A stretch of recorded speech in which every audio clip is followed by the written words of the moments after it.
une réforme qui était beaucoup plus structurelle, notamment qui passait par la création de l'INASA, et des programmes ont connu de faibles modifications par l'insertion de l'enseignement supérieur universitaire, notamment des questions qui se cadraient avec l'africanisation et la nationalisation.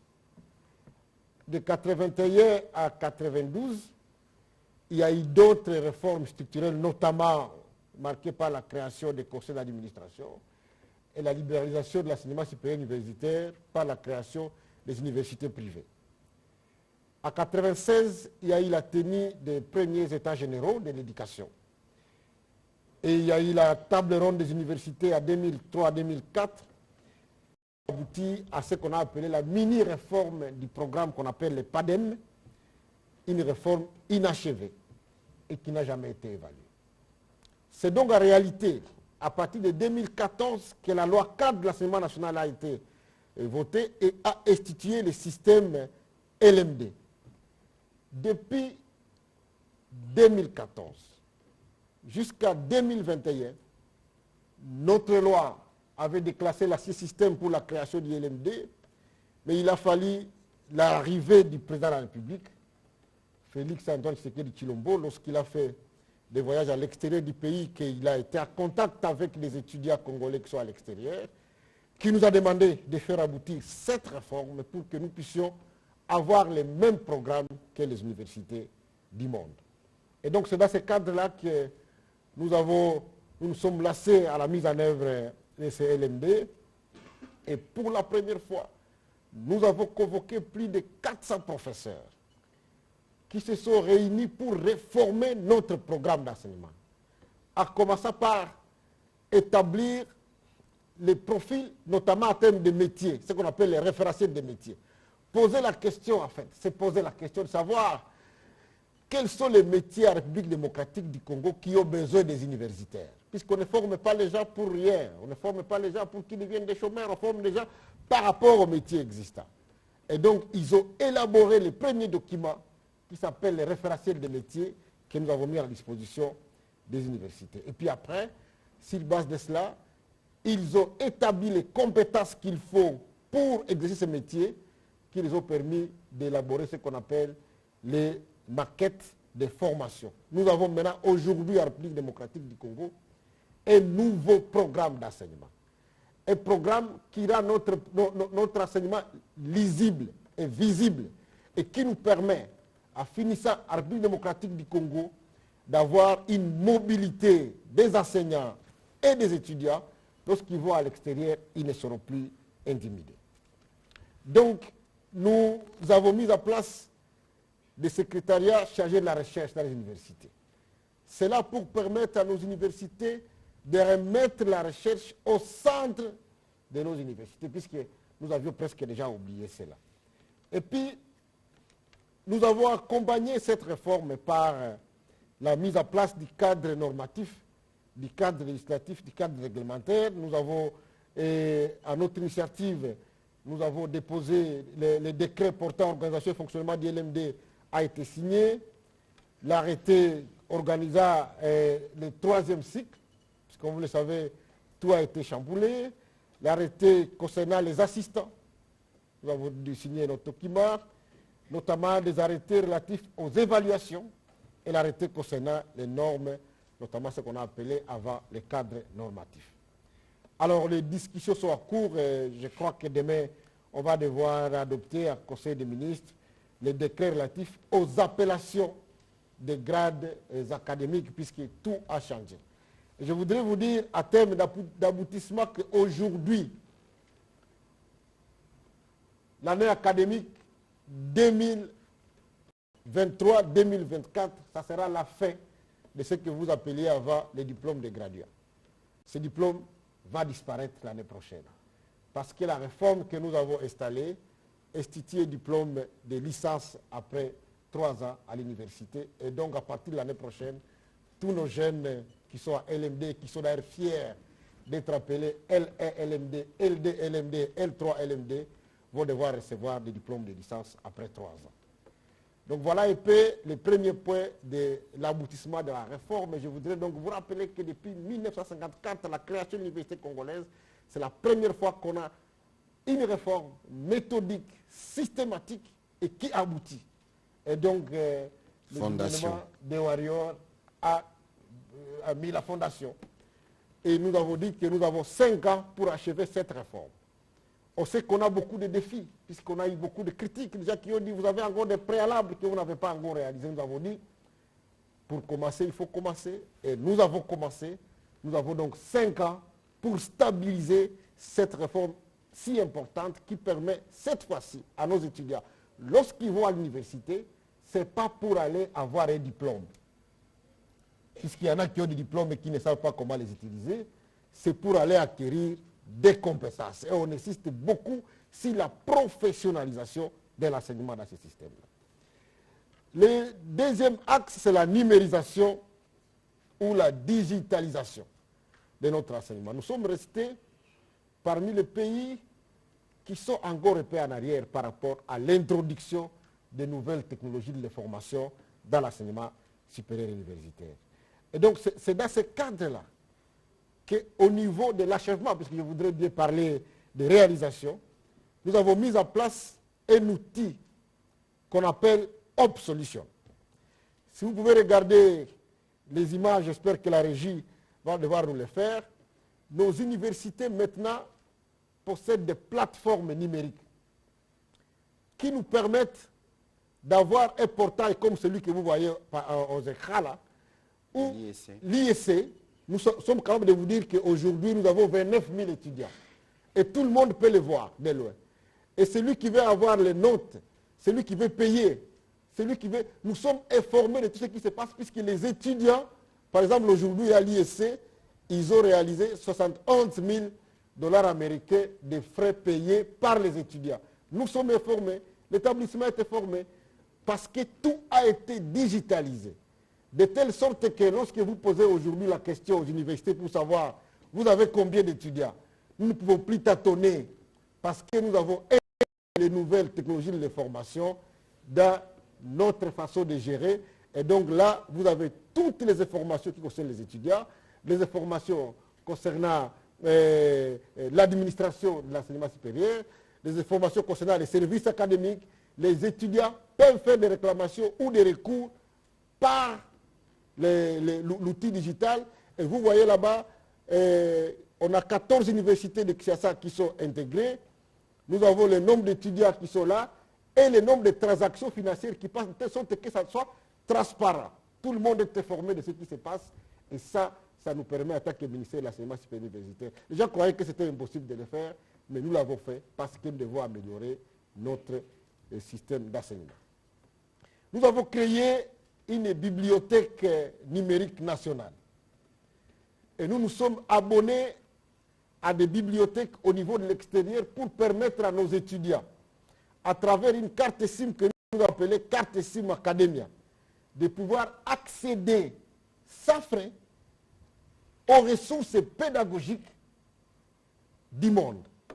Donc aujourd'hui, certains étudiants nous disent que nous n'avons pas de smartphone. Nous avons fait des vidéos comme celle que vous voyez là-bas, qui vous permet à chaque étudiant de suivre ces étapes et d'accéder à des bibliothèques que vous n'avez pas besoin d'avoir des bibliothèques physiques. Avec cette bibliothèque numérique, vous accédez à toutes les ressources dont vous avez besoin pour pouvoir faire vos recherches, pour pouvoir faire vos travaux, et ainsi de suite. Cela montre que nous ne sommes pas dans une réforme des pacotiles, comme on peut le dire. Nous sommes dans une vraie réforme. Pas seulement que nous avons changé les programmes, mais nous faisons accéder les étudiants à des bibliothèques. Par exemple, ceux qui sont à droit, vous pouvez voir tout ce qu'il y a comme documents de droit, même les plus récents. Nous avons pris des abonnements, par exemple, chez l'Armata, pour que toutes les publications qui sont là-bas soient disponibles à tous les étudiants et gratuitement. Tous ceux qui ont reçu des cartes SIM Academia que nous distribuons à travers le pays. Et nous avons aussi, pour tous ceux qui n'ont pas de SIM Academia, ils peuvent accéder à BNN.cd, qui est la bibliothèque numérique nationale, et en tant qu'étudiant, vous pouvez le faire. Et puis, nous avons réformé le diplôme. Vous savez, il y a beaucoup d'entre nous qui ont étudié dans les universités et qui depuis très longtemps n'ont pas eu la possibilité d'avoir des diplômes. Ou même ceux qui obtiennent des diplômes, lorsqu'ils vont à l'extérieur, ces diplômes-là ne sont pas lisibles, puisqu'ils sont restés des diplômes archaïques qui sont écrits par la main. Donc nous avons révolutionné les diplômes en mettant en place un diplôme qui est semi-numérique, qui vous permet, lorsque vous allez à l'extérieur, l'université qui vous reçoit à l'extérieur ou l'employeur qui vous reçoit, il a accès directement à notre site pour savoir si oui ou non vous avez obtenu le diplôme en République démocratique du Congo. Voilà donc les nouveaux types de diplômes que nous avons faits. Et cette année, nous avons donné à tous ceux qui n'ont pas eu de diplôme avant. Je sais que c'était d'entre ceux qui nous suivent, qui n'ont pas eu de diplôme, ils ont la possibilité aujourd'hui de passer à leurs universités et d'obtenir, moyennant seulement les petits frais d'impression, les diplômes qu'ils ont reçus, alors qu'avant, ce n'était pas facile. Donc tout cela, c'est pour vous dire que nous sommes venus avec, comme mon ami aime bien le dire, un changement de narratif. On ne veut pas seulement vous parler des choses, mais on veut que vous puissiez voir exactement ce que nous faisons comme action. Nous disons, nous faisons. Nous disons et nous faisons.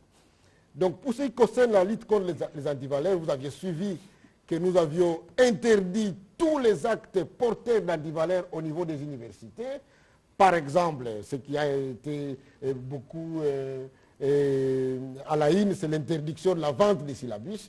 Nous avons interdit aux enseignants de pouvoir garder cette relation commerciale avec les étudiants, avec toutes les antivaleurs qui allaient avec. C'est-à-dire que lorsqu'un enseignant vient, il vous dit, voilà, si vous achetez, et je crois que c'était l'exemple que je donne toujours, quand je suis arrivé un jour à l'IEC, et que je suis entré dans un auditoire, j'ai trouvé un enseignant au coin, il avait dit, voilà, celui qui a acheté les syllabus est à $20, celui qui l'a acheté, il a déjà 50% des notes, des points, donc celui qui ne l'a pas acheté, il a 0. Tout ça pour inciter les gens à acheter les syllabus. Et donc, lorsque vous avez acheté les syllabus, vous n'avez plus besoin de les lire, puisque vous avez déjà 50%, vous avez donc satisfait à ces cours-là. Et c'est pour cela que nous avons annulé tout cela pour les interdire, pour permettre aux étudiants de pouvoir le faire. Nous avons interdit le monnayage des travaux pratiques, le monnayage des examens, et les points sexuellement transmissibles. Nous avons sanctionné pour qu'effectivement nous puissions arriver à mettre fin aux antivaleurs qui y régnaient dans nos universités. Les points qui suivent sont les infrastructures. Et là, je crois que la dernière fois quand j'étais ici, on parlait des sujets qui étaient très délicats, parce que les gens disaient, voilà, les ministres, Boujima, il a promis qu'il allait construire l'université, ils ont détourné 42 millions ou autant d'argent. Nous avons dit aux Congolais, donnez-nous seulement les yeux. Le président Antoine Félix Tshisekedi, il nous a donné mission de pouvoir construire des universités. Et aujourd'hui, qu'on n'a pas construit depuis combien d'années? Je voudrais que vous puissiez voir, puisque nous, quand on parle, on dit voilà, il parle trop. Je voudrais que vous puissiez voir ce qui a été fait à moins de 2 ans, ce qui a été fait, ce que le président a demandé de faire. Ce que vous voyez là, ça c'est l'INBTP Kinshasa, que nous sommes en train de remodeler complètement. Ça c'est de nouveaux auditoires, ça c'est de nouveaux hommes qu'on a construit des zéros et les étudiants vont loger là-bas dans de bonnes conditions. Même l'ancien homme là de l'IBTP qui faisait des bruits, nous l'avons complètement construit et ça c'est l'IPEN. Ça c'est le petit, nous aimons bien l'appeler petit palais du peuple, les étudiants l'appellent. Un grand auditoire qui a été construit. C'était une grande bâtisse, hein, avec 28 auditoires modernes, complètement équipés, où les étudiants ne vont pas en fait habiller ce qu'il faut en Europe, parce que dans ce bâtiment que vous voyez là, il y a la qualité. Le président a exigé que nous puissions y mettre toutes les conditions nécessaires pour permettre aux étudiants de pouvoir les faire dans les conditions optimales. Et ça, c'est du béton. La fondation. Vous voyez à l'intérieur d'un auditoire, il y a 28 auditoires de ce type-là, et c'est du béton. C'est du vrai béton. Et complètement occupé avec, à l'intérieur, une grande bibliothèque dans la cave. Et donc, on vous en parle et on va continuer. Je voudrais, voilà, ça c'est Bujimaï, l'université officielle de Bujimaï. Les gens qui avaient dit que voilà, le ministre a bouffé de l'argent, l'université n'est pas construite, on vous a dit, soyez calme. les bonnes choses viendront. Est-ce que vous avez déjà vu dans ce pays des infrastructures universitaires faites? Mobutu ne l'a pas fait, Kasavubu ne l'a pas fait, Kabila n'a même pas osé le faire, Tshisekedi est venu le faire. Ça, c'est Kananga. Ce que vous voyez là, c'est l'université de Kananga, qui est en train d'être construite, auditoire, homme, tout ce qui peut être fait. Vous voyez, et personne ne l'a fait. C'est ça le bilan. On vous avait dit qu'on viendra vous présenter le bilan, et le bilan, il est concret. Nous n'avons pas voulu venir ici vous raconter des choses, nous avons voulu que vous puissiez voir ce qui se passe sur le terrain, parce qu'on est en train de construire et on va continuer à construire. Je voudrais que vous puissiez aussi voir et apprécier ce qu'on fait à Bunia.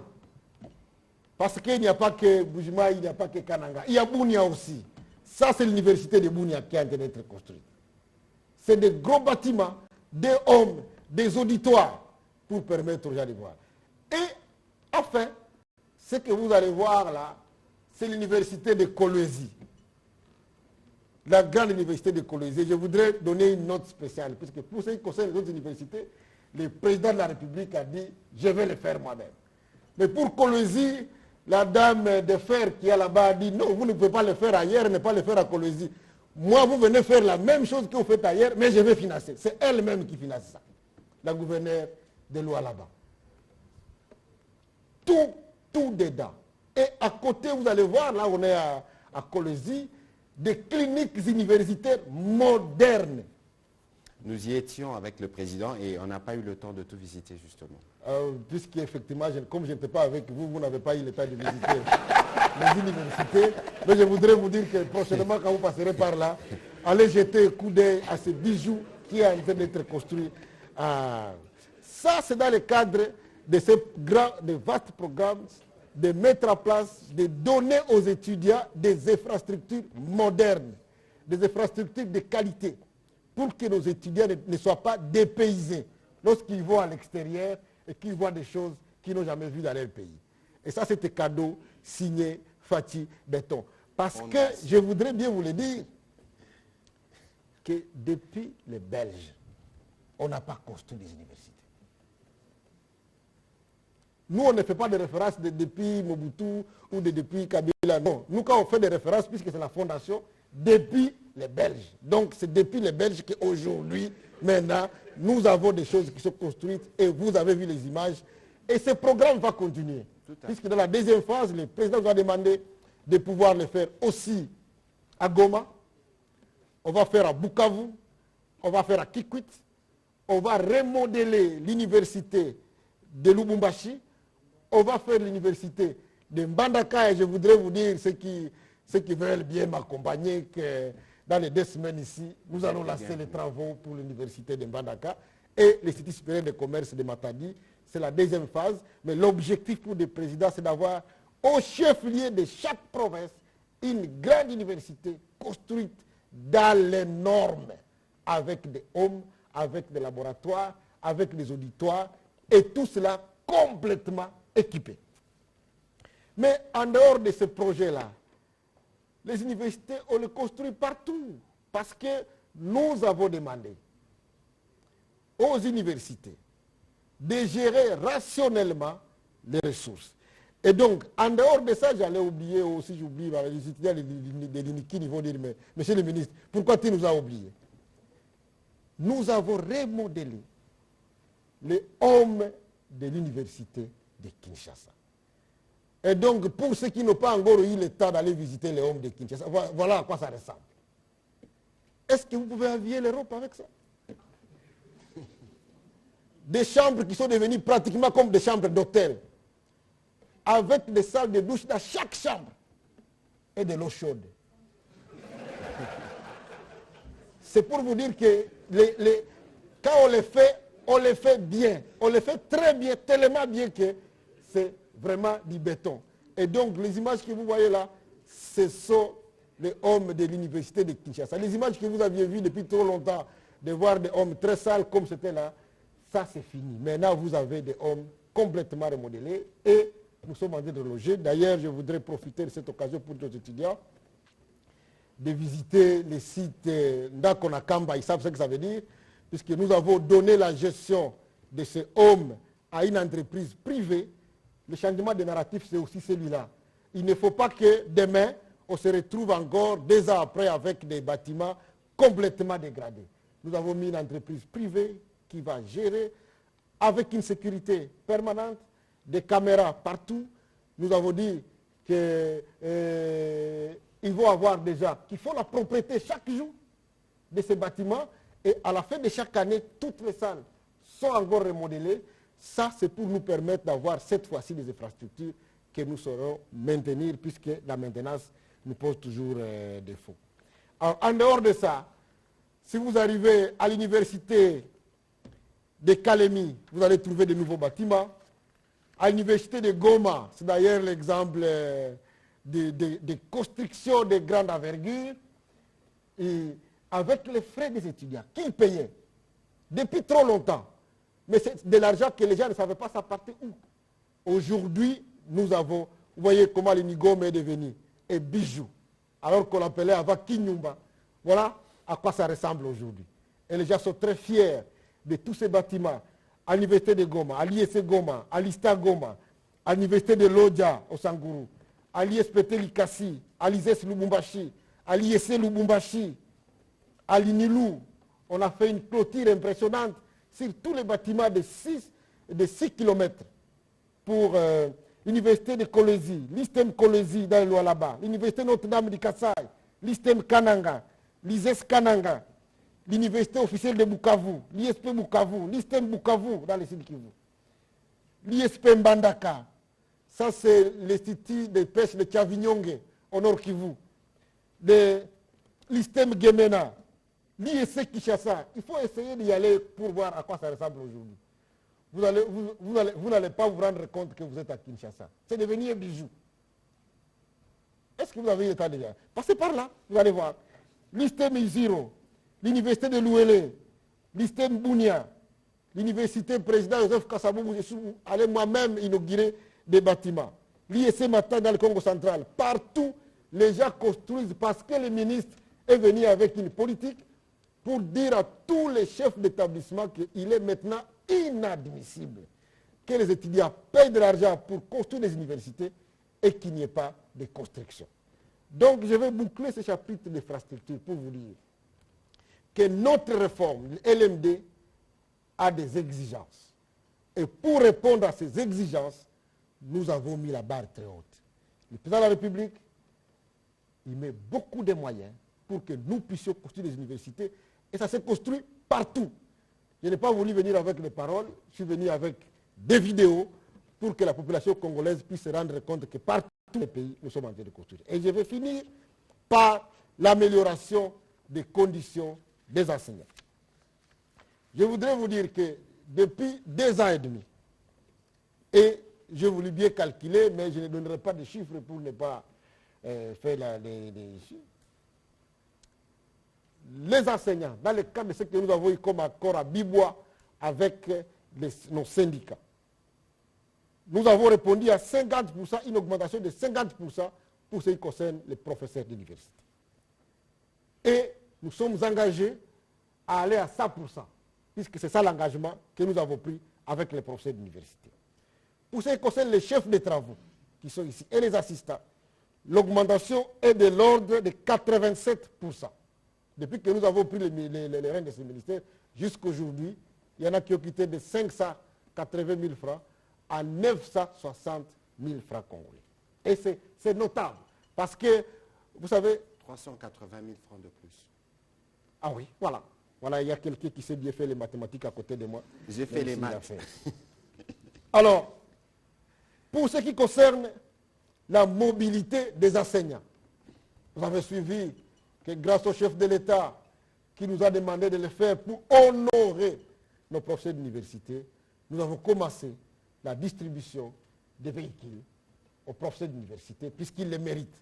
Et donc, nous avons fait à Kinshasa, là c'est à Goma, nous avons fait à Lubumbashi, on a fait à Kisangani, ça c'est Bukavu, pour vous dire que nous n'avons pas seulement tenu compte des professeurs de Kinshasa, ça c'est Lubumbashi. Et nous allons le faire à Kananga, les véhicules sont en route pour des raisons de trajet. On va le faire à Bujimaï, à l'intérieur des provinces. Et nous allons continuer la distribution de ces engins aux professeurs d'université pour améliorer la qualité de l'enseignement, améliorer les conditions de vie des enseignants parce qu'ils les méritent. Ils ont travaillé dans des conditions les plus difficiles, ils ont accepté de prendre des sacrifices, ils les méritent. Et puis, pour les étudiants, très rapidement pour les étudiants, Trace Academia. Le ministre de Transport qui était ici il y a quelques jours a dit qu'en Afrique, c'est la première fois qu'il y a une société de transport destinée strictement aux étudiants. Trace Academia. Et je me souviens, c'est le premier dossier que j'ai porté au Conseil des ministres juste après ma nomination. Le premier Conseil des ministres que nous avons eu, j'ai porté le dossier de Trace Academia. Je suis très content, je vais féliciter beaucoup mon collègue Chéribé Okende Péasonam avec lequel nous avons conduit ce programme. Aujourd'hui, nous avons des bus pour les étudiants. Et dans les prochains jours, nous allons acheminer, selon les documents que vous avez vu circuler, des bus dans toutes les provinces pour que tous les étudiants puissent voir que les étudiants, eux aussi, peuvent avoir leurs propres bus de transport qui sont donnés par l'État congolais. On n'a pas pris de foule à foule. Vous avez vu vous-même la qualité des bus que nous avons vus et les étudiants sont très contents d'avoir leurs propres moyens de transport pour les aider à pouvoir se déplacer. Donc, voilà un peu résumé ce que je peux vous dire à cet instant ici. Bien évidemment, je ne peux pas tout vous raconter, tout ce qu'on a fait à l'enseignement supérieur universitaire. La semaine prochaine, nous allons lancer à Kisangani, à Yangambi, à Bengamisa, que nous avons choisi, puisque nous avons attendu la fin de l'année, la formation des étudiants pour la préparation militaire. Et ça, c'est un grand programme que le chef de l'État soutient, puisque nous devons préparer nos réservistes. Et donc, on ne peut pas vous dire tout ce qu'on a fait. On a fait beaucoup de choses, mais là, on vous a donné l'essentiel de ce qui a été fait dans le cadre de la réforme, dans le cadre de la numérisation, dans le cadre de la lutte contre les antivaleurs, dans le cadre des infrastructures et de l'amélioration des conditions d'études au sein des universités.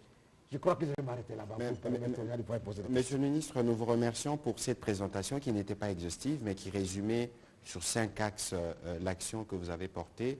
C'est illustratif justement de la volonté du président de la République d'investir d'abord dans l'homme. On a parlé des gratuités de l'enseignement, on parle de gratuité de la maternité. Là, c'est les volets enseignement supérieur, parce que nous devons nous assurer que nos citoyens sont bien préparés pour relever les défis qu'impose la renaissance de la République démocratique du Congo ou sa refondation avec les efforts fournis au quotidien par le président Tshisekedi. On va commencer, et nous tous d'ailleurs, avec le Premier ministre Sama Lukonde et tous les gouvernements, nous allons commencer cette série de questions avec, j'espère, la Bunda. Je souhaiterais que les questions soient directes parce que nous devons gérer les 20 minutes qui nous restent pour que le ministre puisse, cette fois-là, de manière un peu résumée, donner des éclairages s'il y a des zones d'ombre. Allez-y, s'il vous plaît. Merci beaucoup. J'espère la bundatopactu.cd. Monsieur le ministre, votre prestation a été illustrée par des images. Je ne m'attarderai pas là-dessus, mais je préfère mieux vous poser une question un peu à côté. Excellence, vous êtes ministre, mais aussi leader de l'espace Est. Les Wazalendo font reculer considérablement les M23. Quelle est votre appréciation? Waouh! Alors, je m'attendais de moins à une question aussi, les Wazalendo, d'autant plus qu'à Goma, on m'appelle Mzalendo Mkou. C'est-à-dire le plus grand Mzalendo. Mzalendo à Kiswahili signifie patriote. Je voudrais vous dire, chers Congolais... Non, nous tous ici, nous sommes des Bazalendo. Tous nous sommes des Bazalendo. Tout celui qui s'appelle patriote, c'est Mzalendo. Et moi, je suis Mzalendo aussi. Un grand Mzalendo. Je voudrais vous dire que, comme vous voulez avoir mon appréciation, moi, je suis très content. Le combat de réveil patriotique dans notre pays, nous l'avons mené, depuis que je suis député, je ne suis que dans ça, pour dire aux Congolais que ce pays ne sera pas éternellement défendu par les étrangers. À chaque fois que je parlais avec les jeunes à Goma, à Butembo, à Beni, ils me disaient que non, est-ce qu'on ne peut pas nous amener Artemis II? Est-ce qu'on ne peut pas amener les Angolais? Est-ce qu'on ne peut pas amener... Je me dis, quand est-ce que nous, Congolais, nous comprendrons que les étrangers ne viendront jamais résoudre nos problèmes? nous devons les résoudre nous-mêmes. Donc l'exemple de Ouazalendo aujourd'hui, ce n'est pas seulement pour la RDC, je vois des Ouazalendo aussi en Israël, où le gouvernement israélien a fait appel à tous les juifs qui se trouvent dans le monde entier pour venir combattre les Hamas. On a vu les Ouazalendo en Ukraine, on a vu les Ouazalendo en Russie. Et donc moi, j'encourage le peuple congolais à pouvoir se prendre en charge. C'est même une obligation constitutionnelle, l'article 63 de la Constitution, qui demande à tout Congolais a le devoir de défendre son pays lorsqu'il fait face à une attaque extérieure. Et donc, j'ai profité de ce moment pour remercier tous les jeunes. J'ai parmi les gens qui me sont proches dans mes bases à Goma, des étudiants, des motards, des médecins qui ont accepté de quitter leur confort pour aller défendre la nation congolaise. Et ils ont administré une correction de maîtres aux terroristes de M23 qui ont été chassés, et j'ai compté très bien, dans 30 villages. Aujourd'hui, ils n'occupent que 2 villages de la chefferie de Buito, Tongo et Buiza. Et je suis très sûr qu'avec la grande détermination de Ouazalendo, nous n'avons plus beaucoup de temps avant la fin de cette aventure. Donc je ne ferai qu'encourager le peuple congolais à se défendre. C'est un droit que nous avons à pouvoir nous défendre nous-mêmes. J'espère alors que nous allons... Et je voudrais d'ailleurs m'excuser de le dire auprès du ministre. Je crois que les gens se posent la question, pourquoi ce moment? Ce qui manquait aux Congolais avant, c'était un leader, un chef. Un chef qui puisse dire aux Congolais, mobilisez-vous pour défendre votre pays. Antoine Félix Tshisekedi Tshilombo, lorsqu'il a dit, les Rwandais maintenant, arrêtez de blaguer avec nous. Je veux dire à Kiswahili, mchezo yenu inaisha sasa. Et il a dit aux Congolais, mobilisez-vous pour défendre votre pays. Ce que je vais vous dire, les Congolais ont répondu à l'appel. Et ils se mobilisent. Et je voudrais que tous ceux qui ont répondu à l'appel comme lui, comme nous, puissent être des vrais Ouazalendo. Partout où nous sommes, dans les médias, lorsque nous devons défendre notre pays. Pas le critiquer.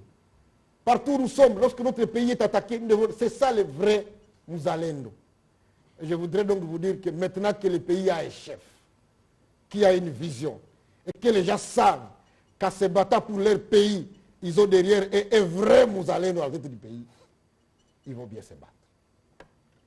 Je crois qu'on va fermer ce chapitre parce qu'on parlait enseignement supérieur, c'était une parenthèse. Effectivement, Mouzalendo signifie patriote, parce qu'il faut éviter des connotations qui risquent de ne pas refléter l'esprit. Vous le disiez tout à l'heure, chers collègues, 40 000 compatriotes se sont enrôlés dans l'armée à l'appel du président de la République lancé le 3 novembre dernier. Et vous voyez que derrière nous, c'est défendant la patrie, Bendele Koyate. Ça veut dire qu'aujourd'hui, derrière le président de la République, tous les Congolais, partout où ils se trouvent, sont mobilisés pour assurer la défense du territoire. Et en Swahili, patriote s'est traduit Ouazalendo et Yana dans la salle qui les sont. On va prendre les questions de M. Pichou Moulumba. Je souhaite que nous puissions ne plus revenir sur ces sujets, sinon on risque de ne plus beaucoup parler du bilan dans l'enseignement supérieur. Merci beaucoup pour la parole. Monsieur le ministre de l'Enseignement supérieur, vous avez constaté à l'issue des états généraux de l'enseignement supérieur et universitaire il y a une année, l'inadéquation entre la formation dispensée et les demandes du pays. Qu'est-ce qui a été fait entre-temps pour que ces caps changent dans un délai relativement court? Est-ce qu'il est prévu des actions d'orientation pédagogique pour pousser, par exemple, les étudiants vers des filières adaptées au développement? Excusez-moi, monsieur le porte-parole du gouvernement, de vous poser une question en lien avec l'actualité. Les sujets d'ailleurs fait jaser sur la toile. Il s'agit de l'affirmation de monsieur Olivier Kamitatou via un tweet, je cite, « Le fameux programme de développement des 145 territoires qui fait la fierté du régime est un échec patent. » Il précise, sur 1210 écoles prévues, moins de 300 seront livrées. Sur 788 centres de santé, moins de 100. Pire, sur 38 000 km des routes des dessertes agricoles, rien Ne parlons pas des autres composantes. Honteux naufrage, a-t-il écrit sur son compte X. Que dit votre gouvernement? Est-ce que Fachi Béton, comme vous le dites, ces bétons ne posent-ils pas des problèmes de solidité? Ouf, Monsieur Pichou Mulumba. Je l'ai dit sur Top Congo il y a 2 jours, je crois. Moi, je voudrais que M. Kamita, je l'ai dit publiquement sur la télévision nationale, accepte de venir débattre. Au moins, il va quitter la périphérie parce que malheureusement, j'ai l'impression que c'est dans la périphérie qu'il préfère baigner. Ancien ministre du Plan, je pense qu'il devait avoir assez de réserve avant de s'exprimer sur un certain nombre de sujets. Il vous souviendra qu'en 2021 ou dans le début janvier 2022, nous avions tenu plusieurs réunions autour du président de la République parce qu'il fallait lancer ces programmes triennales de 145 territoires. Ici, avant de lancer ces programmes, et M. Kamita doit le savoir, que cela devait être précédé par des études. Parce qu'il fallait faire, je suis content de voir qu'il suit quand même ce que nous faisons, ça signifie qu'ils pourront, eux, le moment venu, construire un argumentaire contraire pour venir dire si les 145 territoires étaient bons ou pas. Et donc, aujourd'hui, nous avons pris le temps qu'il faut pour faire des études. Mais quelles sont les agences d'exécution du programme de 145 territoires? Je veux prendre un seul exemple. Je ne parlerai pas du CFF, je ne parlerai pas du BCECO, je parlerai du PNUD. J'étais dans la suite du Premier ministre à Tunis où nous avons rencontré la directrice régionale du PNUD, je pense bien, qui a dit au Premier ministre, Monsieur le Premier ministre, félicitations. Le programme que vous implémentez en République démocratique du Congo est nouveau, innovant, et il faut bien que d'autres pays en Afrique puissent vous copier. Parce que c'est pour la première fois dans l'histoire de ce pays qu'en même temps, j'aurais bien voulu qu'il fasse de commentaires sur son territoire de Boulungu, et je souhaite que le moment venu, le jour où certains bâtiments administratifs seront prêts, qu'ils soient invités parce que nous sommes, ce que nous faisons dans le cas de 145 territoires, nous ne les faisons pas pour nous. Nous les faisons pour la République démocratique du Congo. Et tous les programmes implémentés par les présidents de la République, et tels qu'expliqués par mon collègue Mouindo ici, nous ne les faisons pas pour la limite du mandat qui est les nôtres. Nous avons le sens de la République. Et donc, s'il est justement guidé par cet esprit républicain, je pense qu'il aurait pu, ce n'est pas les contacts qui lui manquent en tant qu'ancien ministre du Plan, contacter les PNUD pour demander aux PNUD quel est le niveau d'exécution du programme dans les volets des provinces qui les concernent, contacter les BCECO, contacter les CFF. Je suis sûr qu'ils n'auraient pas refusé de lui donner des informations. La collègue du Plan, nous étions à Lubumbashi, d'ailleurs à l'inauguration de l'école primaire de Kasenga. Je ne voudrais pas aller dans la polémique, vous savez qui vient de Kasenga, mais nous ne parlerons pas de ça. Nous avions prévu de faire un briefing avec elle, mais elle a eu beaucoup de contraintes justement parce qu'elle allait superviser des projets dans plusieurs parties du pays où le projet s'exécute. À ce jour, il y a déjà 318 ouvrages qui ont été livrés à travers le pays, 318. Et d'ici la fin du mois de décembre, nous aurons les détails avec ma collègue du Plan, il y aura 800 ouvrages qui seront livrés. C'est un projet triennal et pour lequel nous ne comptons pas dire que ces programmes doivent se terminer avec la fin de notre mandat. Sûrement que politicien, c'est dans ses calculs qu'il est. Nous ne sommes pas dans un calcul politicien. Nous sommes dans un calcul de fondation pour que nos territoires soient dotés des bâtiments administratifs, pour qu'à la base, il y ait des écoles, pour qu'à la base, il y ait des centres de santé. Et donc, parce que nous sommes bientôt en période de campagne électorale, qu'il lui plaise de venir débattre sur ces questions et les Congolais gagneront parce que nous aurons au moins ces jours-là une confrontation d'idées. Je présume qu'ils en ont des bonnes à partager. Voilà la réponse. Monsieur le ministre. Dans une seule phrase, c'est vrai. Nous avons fait des diagnostics et nous avons dit que nous formions beaucoup de juristes qui finissent par devenir des motards parce qu'il n'y a pas assez de tribunaux ou de cabinets pour les encadrer. Nous formons assez d'économistes ou de politologues qui ne savent même pas pourquoi ils ont été formés, alors que nous avons des mines qui recrutent des étrangers parce que nous n'avons pas de compétences dans les pays. Et donc nous avons entamé un vaste programme de réorientation académique qui est Peut-être que j'aurai un autre temps pour venir vous le dévoiler. Par exemple, nous sommes en train de créer des écoles de mines dans tous les pays qui vont être financées par les fonds miniers pour permettre aux jeunes, à la plupart des jeunes, vraiment d'être orientés vers là. Et dans la grande réforme de LMD, nous avons privilégié ce qu'on appelle des formations de courte durée qui amènent à l'obtention de CTS, CTSD et BTS pour permettre aux étudiants, tout le monde ne doit pas faire 5 ans à l'université. Quelqu'un qui veut seulement conduire un tracteur, il n'a pas besoin de faire 5 ans à l'université. Quelqu'un qui veut devenir secrétaire d'un cabinet juridique n'a pas besoin de faire 5 ans à l'université. Il peut faire 2 ans, 1 année ou 6 mois et commencer à faire le travail. Et donc nous avons créé ce CTS1, CTSD et BTS pour permettre aux gens d'avoir un grand programme, un vaste programme de réorientation académique et permettre aux jeunes qui finissent leur diplôme d'État d'être orientés vers des études qui les permettent d'être utiles directement à la nation. Donc on va y arriver. Et d'ailleurs, je me souviens que lorsque nous étions dans le Lualaba avec le président de la République, nous sommes allés à Kamoa, où à la demande du président de la République, un centre d'excellence a été construit et qui va former des jeunes Congolais dans les métiers de mine.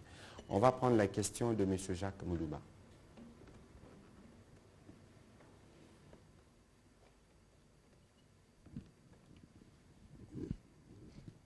Merci beaucoup. Monsieur le ministre, vous avez longuement épilogué sur les réalisations dans votre secteur, coup de chapeau, avec les images.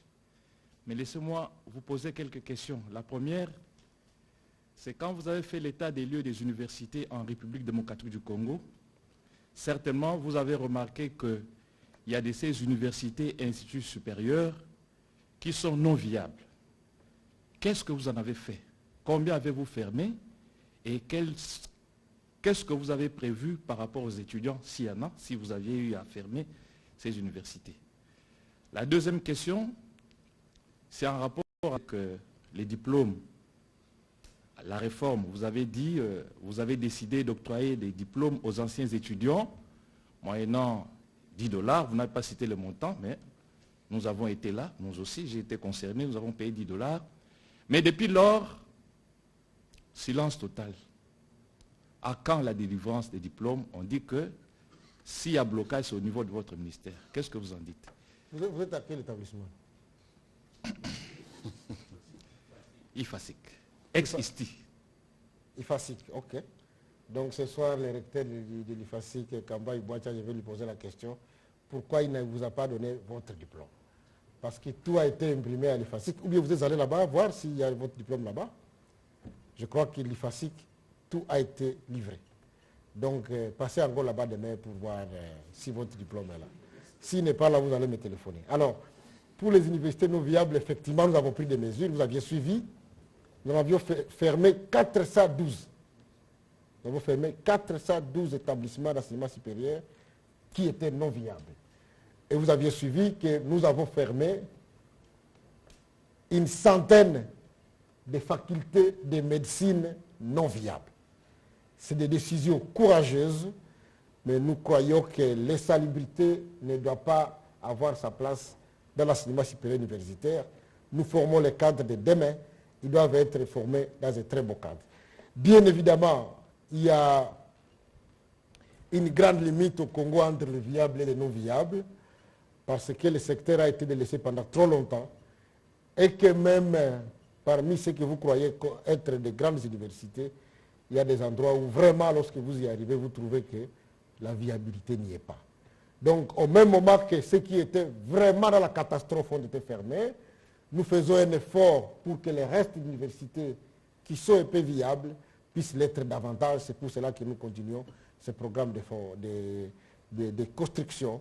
Et même, nous encourageons les chefs de travaux et les assistants à pouvoir remplacer le 3e cycle pour nous permettre d'avoir la qualité de l'enseignement. Donc, nous avons fermé 412 qui étaient non viables et nous avons fermé une centaine de facultés de médecine non viables.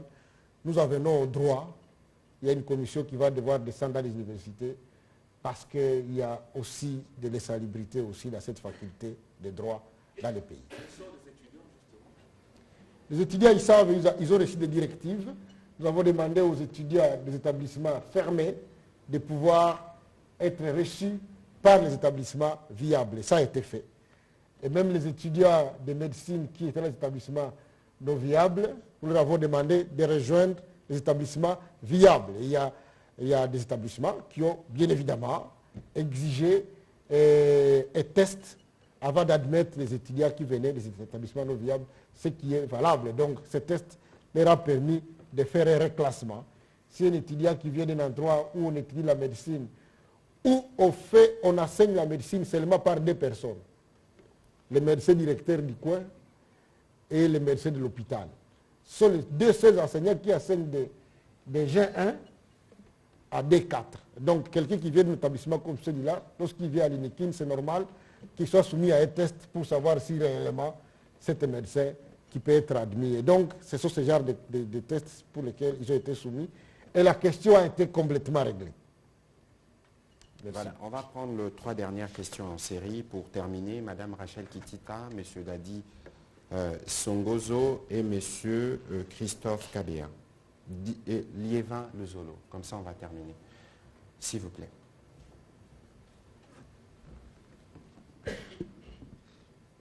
Merci beaucoup, Monsieur le porte-parole, pour la parole. Monsieur, je reviendrai à vous pour une question d'actualité. Monsieur le ministre de l'ISU, je vous ai bien suivi. Vous avez dit qu'au début, quand vous preniez les fonctions, 5 missions, donc vous étiez assigné 5 missions, parmi lesquelles la lutte contre les antivaleurs dans les milieux universitaires. Qu'est-ce que vous avez fait concrètement pour lutter contre ces antivaleurs? Est-ce qu'aujourd'hui ça porte les résultats? Parce que plusieurs personnes ne cessent, et même des étudiants d'aujourd'hui, de décrier la corruption qui gangrène le monde, le milieu universitaire en République démocratique du Congo. Parlons du système LMD aussi. On dit que ce système n'est pas adapté au système congolais, à la réalité du pays. Quel est aujourd'hui le bilan que vous faites de ce système LMD instauré en République démocratique du Congo? Une question d'actualité au porte-parole du gouvernement. Mon confrère a parlé d'un tweet. Moi, je parle également d'une autre personnalité qui a été il y a 2 jours invitée sur une télévision internationale qui est resté longtemps sur la question du processus électoral. C'est l'ancien président de la CENI. Quand il tient ces genres de propos pour dire pour lui à haute voix dans un grand média suivi qu'il n'y aura pas d'élection en République démocratique du Congo pour des raisons qu'il avance, dans quel ordre vous placez son intervention sur France 24? Madame Rachel Kitita, ce qui est excessif et insignifiant, c'est la réponse. Prochaine question. Excellence, vous pouvez noter les questions et vous répondrez. Alors, sauf si vous pouvez répondre rapidement, allez-y. Non, je vais noter. Ok, merci. Allez-y. Une seule question. Monsieur le ministre de l'ISU, la loi cadre de l'enseignement de 2014, dans cette loi-là, il était prévu que les directeurs généraux, les recteurs des établissements publics de l'État soient élus par des professeurs ou par leur père, pour emprunter l'expression dans cette loi-là. Alors, dites-nous, est-ce qu'aujourd'hui, vous pouvez nous citer un seul établissement où il y a eu des élections? Parce que nous constatons que ce sont des politiques qui continuent à être nommés pour être au service des politiques plutôt qu'au service des établissements. Merci. Merci, M. Kabea. Merci beaucoup, Monsieur le ministre, pour la parole.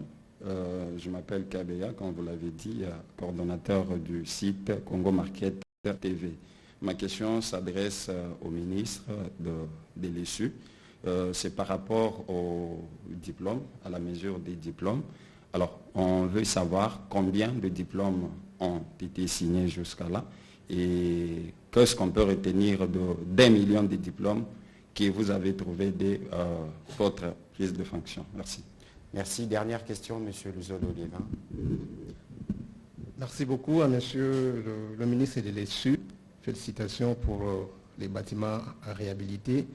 Mais nous ne voyons rien d'aménagement raisonnable en ce qui concerne les étudiants vivant avec handicap. On a vu les bâtiments avec des gradins. Est-ce que vous voulez les rendre plus handicapés qu'ils le sont maintenant? La deuxième question, c'est par rapport à l'allègement des frais académiques de ces étudiants depuis les plaidoyers de la ministre déléguée lors des États généraux à Lubumbashi. Qu'en est-il à ce jour? Merci. Monsieur le ministre. Oui, je vais commencer par la dernière question, tellement elle est intéressante. Merci beaucoup de me rappeler cet engagement que nous avons pris pendant les États généraux pour ce qui concerne les étudiants vivant avec handicap. Je voudrais que la prochaine fois qu'on va monter, je crois que c'est au début du mois de novembre que nous allons inaugurer ces bâtiments. Je voudrais aller avec vous pour que vous voyez que partout, nous avons respecté effectivement les textes qui ont été signés dans le cadre du respect des personnes vivant avec handicap.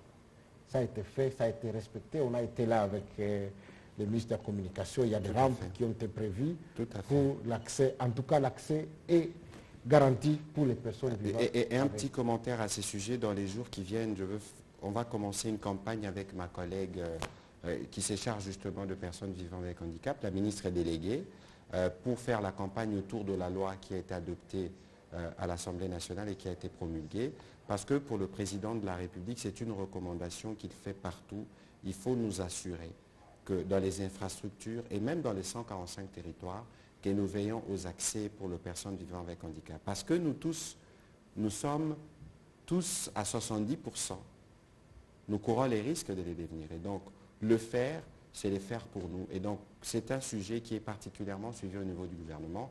Et d'ailleurs, dans le cadre du briefing que nous organisons avec elle, vous aurez l'occasion de lui poser des questions. Elle pourra vous donner des détails spécifiques sur ce que le gouvernement fait de ce point de vue. Merci. Alors, pour ce qui concerne l'engagement que nous avions pris, et nous avons vraiment respecté cet engagement, nous avons créé dans chaque université une direction qui s'occupe des personnes vivant avec handicap.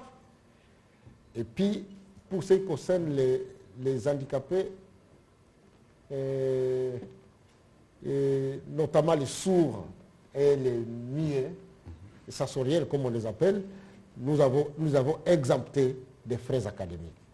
Pour les handicapés physiques, les établissements ont posé des problèmes et ces problèmes, nous sommes en train de vouloir les régler avec Madame la ministre des Personnes vivant avec handicap, puisque les établissements ont demandé une compensation compte tenu du nombre d'étudiants qui sont dans cette catégorie-là. Je crois qu'on est en train d'étudier la question avec ma collègue pour essayer de répondre spécifiquement à cette question-là. Mais pour ce qui concerne l'accès aux bâtiments, la question a été résolue pour les nouveaux bâtiments qui sont construits.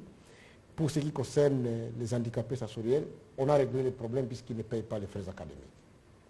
Et il y a certains, lorsqu'ils viennent poser des questions spécifiques auprès du ministre, nous trouvons des réponses avec les recteurs et les DG pour les aider à faire face aux frais académiques.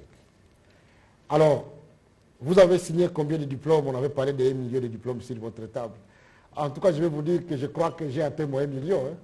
Mais je n'ai pas les nombres exacts. Mais si vous arrivez dans tous les établissements, vous allez trouver qu'on est en train vraiment de vider les arriérés des diplômes. Et c'est l'engagement que nous avions pris parce qu'on ne peut pas, c'est inadmissible pour les gens de se promener avec des attestations. Ce n'est que lorsqu'ils sont coincés à l'extérieur qu'on leur demande des diplômes originaux qui viennent à courant pour demander. Un étudiant, lorsqu'il sort de l'université, il doit avoir ce diplôme. Et nous allons nous rassurer que ça se passe de cette manière-là.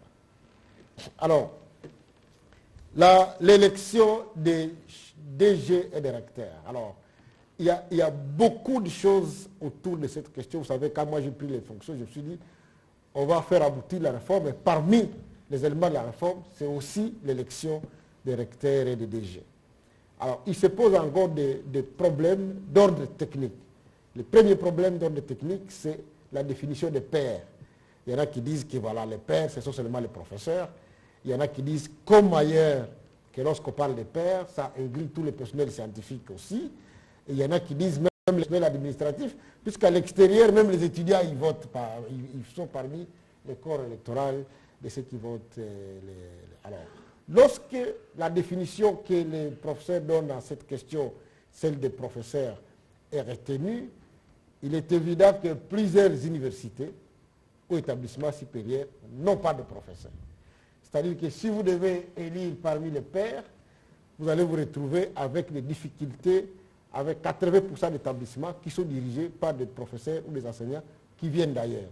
Si vous voyez par exemple déjà la ville de Kinshasa, vous allez trouver que les recteurs de l'IFASI dont on vient de parler ici, ils viennent de l'UPEN. tous ceux qui dirigent les établissements à l'intérieur du pays, ils viennent de l'Inikin qui, à elle seule, regorge 60% des enseignants du pays. Donc, ce sont ces problèmes d'ordre structurel qui nous amènent à dire qu'il faut donner une nouvelle définition à ce qui avait été réglé dans cette loi-là. Et nous avons une commission qui travaille sur la révision de cette loi. Mais moi aussi, comme vous, je suis persuadé que nous devons impulser cette réforme pour permettre aux établissements eux-mêmes de pouvoir désigner leurs responsables. Et ça, c'est vraiment très important. Moi, je tiens à ça. Je crois qu'avant de quitter, j'aurais bien clarifié, avec un arrêté, j'aurais bien clarifié cette notion de pair. Alors, Rachel me dit, est-ce que le système LMD est vraiment adapté aux réalités de notre pays? Je veux dire oui. Si la Centrafrique a réussi à intégrer le LMD, si l'Ouganda, si je parle de la Centrafrique, j'allais bien négliger, si le Cameroun, si le Gabon, si le Congo d'Afas a réussi à mettre en œuvre le LMD, pourquoi ça doit être impossible pour la RDC de pouvoir le faire? Donc, je ne crois pas à ceux qui disent que la RDC est un pays irréformable. Je sais qu'il y a des réfractaires au LMD et je les ai tous dit que le monde évolue et la RDC doit évoluer avec. Comment vous imaginez lorsqu'un étudiant quitte la RDC avec sa licence de 5 ans et qui va poursuivre ses études à l'extérieur, on lui demande de faire un master? Alors que, déjà le master, c'est la 5e année des diplômes qu'il obtient. Je ne sais pas si vous me comprenez. Donc nos Congolais, nous perdons 2 ans seulement pour la mobilité de nos étudiants. Nous perdons 2 ans pour rien parce qu'on ne veut pas faire la réforme. Et je le dis à tout le monde que cette réforme, ce n'est pas la réforme de Moïse Nzangi. Depuis 2014, la loi a été votée à l'Assemblée nationale qui institue le LMD comme système de l'enseignement supérieur et universitaire de la République démocratique du Congo. Donc nous n'avons fait qu'appliquer cette volonté du législateur et ça nous apporte plus de bien. Alors, je sais qu'on nous avait dit qu'il y avait des préalables. Les infrastructures, je viens de vous dire ici que nous sommes en train d'y aller. La formation des enseignants. Nous avons organisé des formations, mais ce n'est pas encore suffisant. On va continuer la formation des enseignants pour que nous puissions arriver à l'application effective des CLMD. Je vous ai dit que c'est une réforme qui va nous faire 5 ans. Et dans les 5 ans, je suis persuadé, là on vient de faire 2 ans, nous avons la 3e année et nous allons faire une évaluation mi-parcours à la 3e année. Et après, on va évoluer jusqu'à la 5e année. Et je suis très sûr qu'à 5 ans, nous aurons relevé les défis qui sont posés aujourd'hui. La dernière question. Ouais, et ce sera aussi la conclusion, Monsieur le ministre. Ce sont les antivaleurs. Est-ce que vraiment vous avez réussi à mettre fin aux antivaleurs? Je vais seulement répondre par un ami que j'ai vu à l'aéroport d'Enzili, c'est un agent de la DGM. Et quand il m'a vu, il a dit, Excellence, Monsieur le ministre, est-ce que je peux vous dire quelque chose à l'oreille? Il a dit, j'avais mon fils à l'ISTA. Et j'ai payé 330 $ de frais d'études pour lui. Mais le syllabus me coûtait 500 $. Il dit, Monsieur le ministre, depuis que vous avez supprimé le syllabus, j'ai envoyé le 2e enfant. Puisque les 500 $ là que j'ai payé comme syllabus, ça scolarise le 2e enfant. Vous savez, c'est des gains que les gens ne savent pas, les dire. Mais moi, je peux dire que nous avons réussi à supprimer certaines pratiques qui faisaient mal. Mais on n'a pas encore tout supprimé. Et je suis conscient. Puisque tous les jours, nous recevons des rapports des gens qui sont intimidés, des gens qui falsifient des codes, des gens qui font des choses. Mais à chaque fois que nous sommes informés, nous prenons des mesures pour pouvoir sanctionner. Et donc, si vous avez des informations, si les enseignants qui continuent à prendre l'argent de corruption aux étudiants, si des secrétaires des facultés de département qui tripotent des points pour les étudiants, veuillez nous en informer. nous prendrons des mesures et vous savez que le changement ne vient pas comme l'éclair. Le changement, c'est un processus. Lorsque vous l'amorcez, vous devez continuer. C'est pour cette raison que nous disons, Félix Tshisekedi a mis la fondation. On va lui donner l'occasion de faire l'élévation des murs et même de mettre un peu de charpente. Il va mettre aussi des tôles. Parce qu'il faut qu'on lui accorde un deuxième mandat pour que la fondation que nous avons mise en place, nous puissions avoir l'occasion de pouvoir élever les murs et de reconstruire notre plus beau pays, la République démocratique du Congo. Merci beaucoup.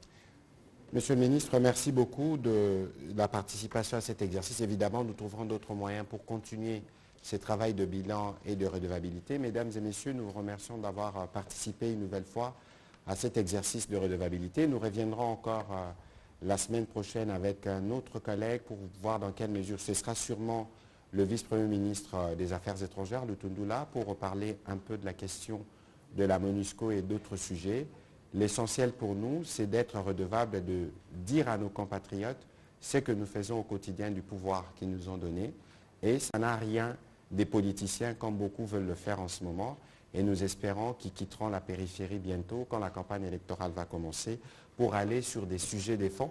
J'espère qu'ils viendront remettre en cause les systèmes LMD que vous avez implémentés, Transacademia, la construction des universités.